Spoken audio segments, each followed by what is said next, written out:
Olá pessoal, tudo bem com vocês? Aqui é o enfermeiro Alejandro. Estou trazendo hoje aqui mais uma pílula de conhecimento e hoje vamos falar sobre IRAS, infecções relacionadas à assistência à saúde.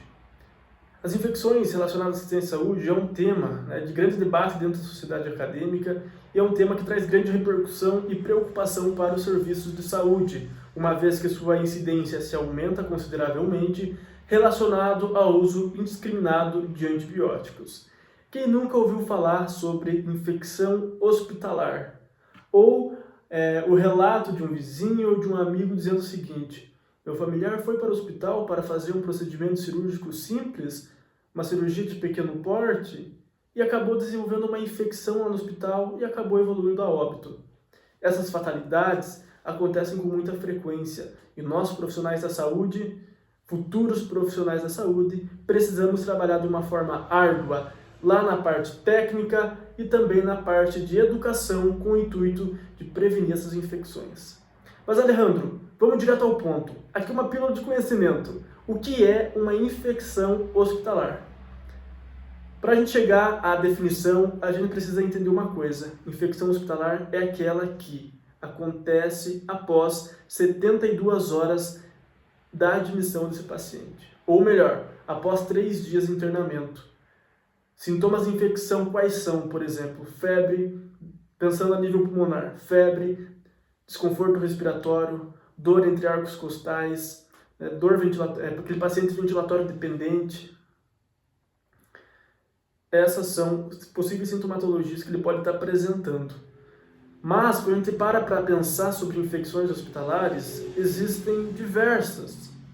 Vou citar aqui: infecção do trato urinário associada à sonda vesical de demora, pneumonia associada à ventilação mecânica, infecção primária de corrente sanguínea associada a catéter venoso central, infecção de sítio cirúrgico, que pode ser classificada, por exemplo, como superficial e profunda.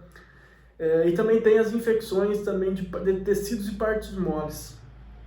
E cada sistema, cada subtipo de infecção tem seus respectivos critérios, que seguem uma lógica do quê? De critérios clínicos, laboratoriais e de imagens, pensando a nível de infecção respiratória, por exemplo. Se a infecção hospitalar é aquela que acontece após 72 horas da admissão, como que a gente classifica a infecção comunitária?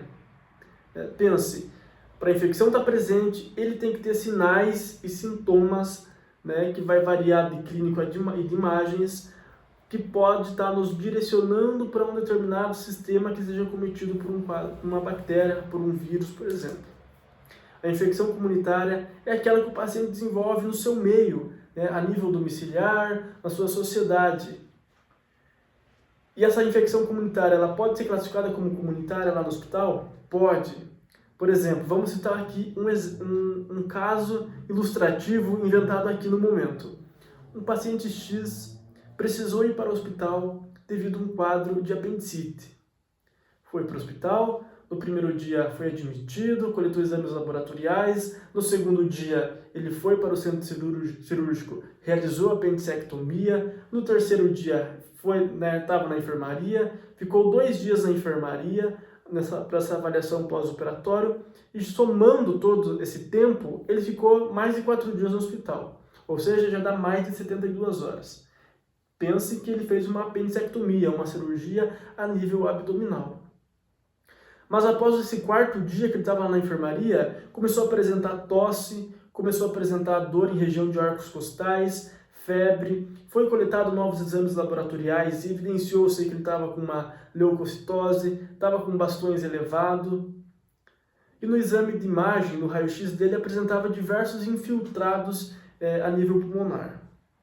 Repare que são sintomas de um sistema à parte, que ele não tinha quando ele chegou. E ele teve depois de mais de 72 horas. Ou seja, aí se enquadra uma infecção hospitalar ou uma infecção relacionada à assistência à saúde. Esse tema, assistência à saúde, repare que é um tema mais generalista.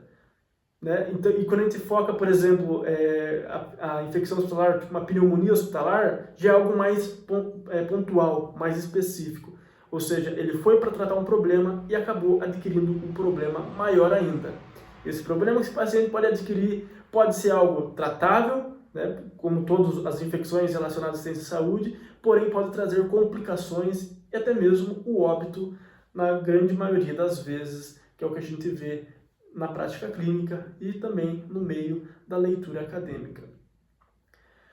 Para ilustrar a infecção comunitária, vamos pensar pelo seguinte fato: o mesmo paciente que já estava com apendicite, porém, 2 dias antes dele ir ao hospital para realizar o internamento para possível cirurgia, ele já estava com essa sintomatologia pré-citada de acometimento respiratório.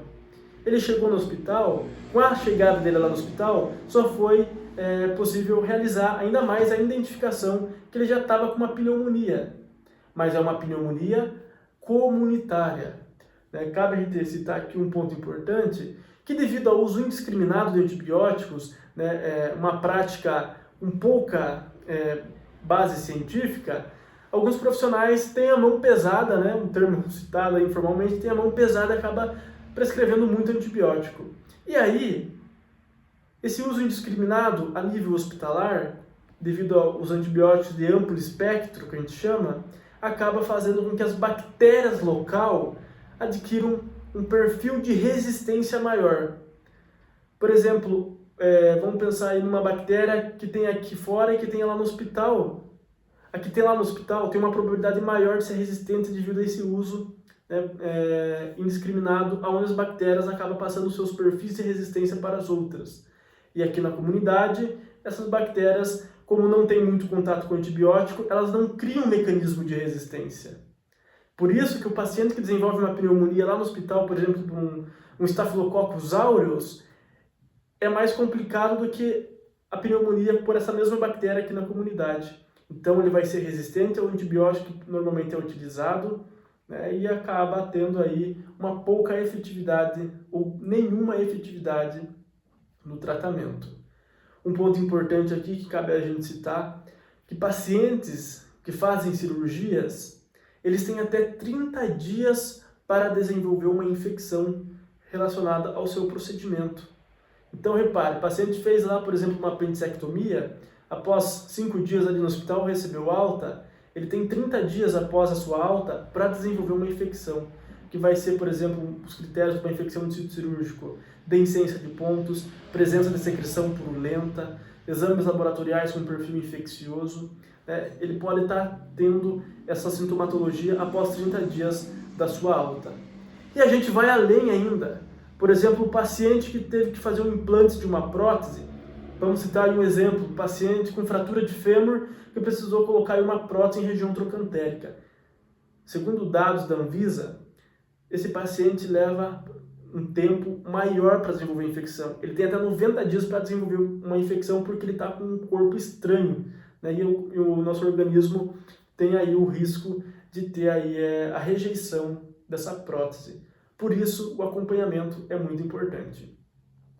Essas infecções, alguns artigos falam que em 2050, o problema que a gente vê hoje, em 2050 será um problema maior ainda. Porque ainda, mesmo com muitas medidas da Organização Mundial da Saúde, do CDC a nível Estados Unidos, da Anvisa a nível Brasil, com todas as orientações de prevenção, de manejo, de condutas, ainda há muitas opiniões específicas de cada profissional que acabam tendo aí uma prática off-label, por exemplo, que não segue essas entidades organizacionais e acaba influenciando de uma forma negativa no tratamento. Então, a nível Brasil, só para fins de curiosidade, tem a Anvisa, que é o órgão ali que nos orienta nessa prática, que tem ação fiscalizadora e que nos dá o norte aí, uma parte bem específica de toda a gama de ações que ela tem das infecções relacionadas à assistência à saúde, concedendo manuais e medidas de prevenção. A nível hospitalar, tem um órgão chamado CCIH, que é a Comissão de Controle de Infecção Hospitalar, que é como se fosse uma extensão da Anvisa dentro do hospital, onde a gente segue todas as orientações da Anvisa a nível nacional e a gente acaba colocando ali em locus, a nível da instituição, com o intuito de desenvolver medidas educativas, de fazer capacitações para diminuir aí os níveis de infecção. Uma coisa muito importante eu gosto de citar é o que?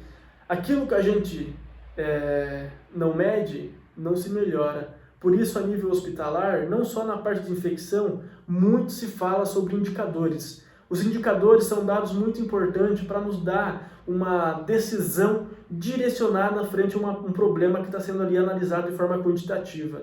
Por isso que, quando a gente pensa em infecção hospitalar, é muito importante essa ICCIHs estar tendo ali as suas anotações de quantas infecções, qual é o perfil bacteriano do local, quantas pneumonias associadas à ventilação mecânica teve, quantas infecções de trato urinário, quantas infecções primárias de corrente sanguínea teve no respectivo mês, para estar podendo estar comparando com os próximos. E se um respectivo mês, por exemplo, teve um aumento considerável de pneumonia associada à ventilação mecânica, quer dizer o quê? Quer dizer que lá na UTI está tendo alguma falha em alguma parte da assistência a esse paciente.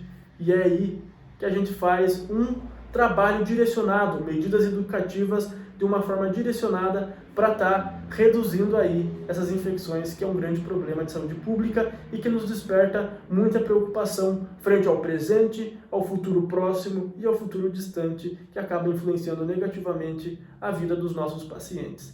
Hoje seria isso a nossa pílula de conhecimento. Em um determinado momento, a gente pode estar trabalhando de uma forma destrinchada cada subtipo, cada infecção dessa, com exames de imagem, exames laboratoriais, história clínica, detalhar de uma forma completa. Mas você que está adentrando agora a nível hospitalar, para você que está começando estágio, internato ou residência, informações como essa, por exemplo, de quando que é uma infecção comunitária, quando que é uma infecção hospitalar e os respectivos tempos, é de extrema importância para que você acabe tendo aí um maior sucesso nos testes seletivos que você vai fazer e também mediante aí a sintomatologia que o paciente apresente logo na admissão. Tá? Por hoje seria isso. Abraço, enfermeiro Alejandro, e até a próxima pílula de conhecimento.